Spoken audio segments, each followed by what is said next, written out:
I wish I could be with you in the Bonmont, because number one, it's a lovely place. It's a beautiful place. And I'm sure there's very interesting company here. Unfortunately, I can't make it. What's perhaps unique about my background is that I have been, accidentally, it wasn't planned, part of situations, having professional jobs that are typically mutually exclusive. I've been a central banker, been involved in the design of the euro as a central banker. I've been an offshore currency fund manager. I've been an academic, and I've been president of an electronic payment system. I've been working with some of the largest multinationals on the planet, and I've been working with some of the poorest countries on this planet. Every one of these angles has every time given me a way of looking at money in a way that wasn't visible from the other angles. Humanity faces an extraordinary series of unprecedented challenges. From my perspective, I think climate change is one, the number one.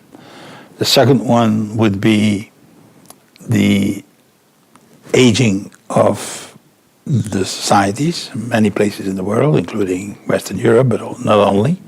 Asia is on the same path.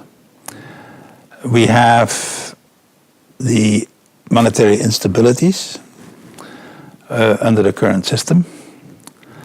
And we have structural unemployment, because the technology that we have today actually can have growth, economic growth, without jobs.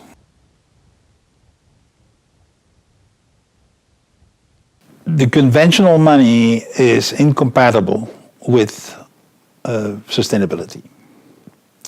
It has a number of implicit automatic programs that are incompatible with that. One of them is, for example, short-term thinking. The second one is that the way money is created, it is pro-cyclical. In other words, it increases the business cycle. The third one is that it brings all the users in competition with each other, which is not the best way to operate in certain environments. Competition is good, but having only competition is not good. It's also incompatible with social capital. Nature does not look for maximum efficiency. It looks for a balance between efficiency on one side and resilience on the other. And if that balance is not correct, if you only drive for efficiency, you're going to have a very fragile system. If you have an overemphasis on resilience, you're going to have stagnation. So we need a balance. And conventional money is extreme efficient.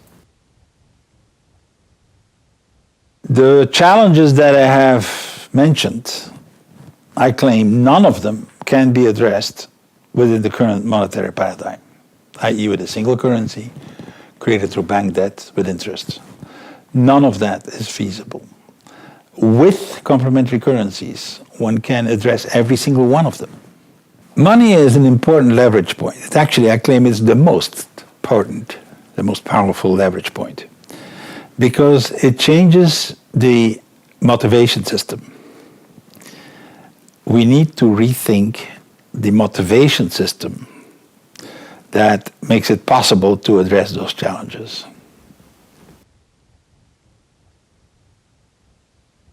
A complementary currency is a medium of exchange other than conventional money that people use within a particular community. So there's a wide variety of such complementary currencies. The oldest ones, and already 40 years old, are what I call loyalty currencies.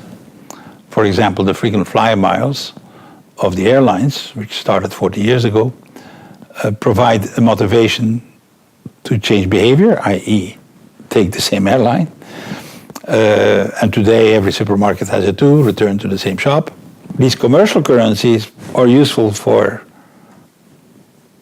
the airline or for the other shops that use loyalty currencies, but they don't really do anything for society. And what I'm really talking about is using this technology, which is proven, which is in fact established. 40 years is enough time. A technology that is characteristic of the information age, but apply them for things that do make a difference. Changing behavior towards the environment, changing behavior to other people, changing behavior in social settings, motivating people to do things that they wouldn't do spontaneously. And there's a long list of things that this could apply to. And where it's needed, we need to change behavior in a very, very large scale rather quickly. And the alternative is basically a regulation or force prohibiting people to do things, obliging people to do things. With a currency, you can make it attractive. It's the pull as opposed to a push. And that's a lot more powerful and a lot more effective. The big advantage of complementary currencies is you choose your objectives and you can design the currency that specifically motivates and changes behaviors in the direction that you're trying to motivate. If you want to motivate people around the world, having a complementary currency that specifically aims these behavior patterns is exportable anywhere in the world. And you can actually bring everybody on board. The difference between the past and today is this. There are more people on the planet having mobile phones than bank accounts, by far.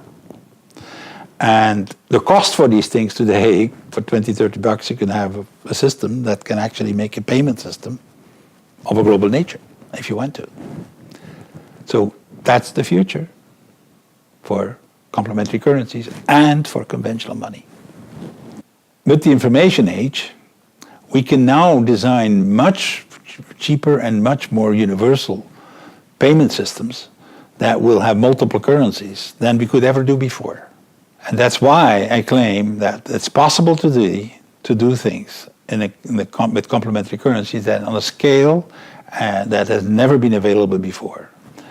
That's fortunate because we will need it on a scale that was never made the same way in the past as well.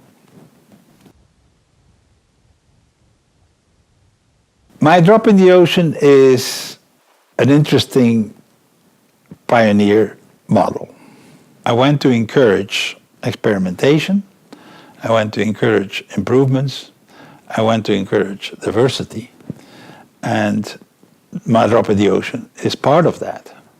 And it's part of it in a specific field where there's not a hell of a lot of interesting things happening otherwise.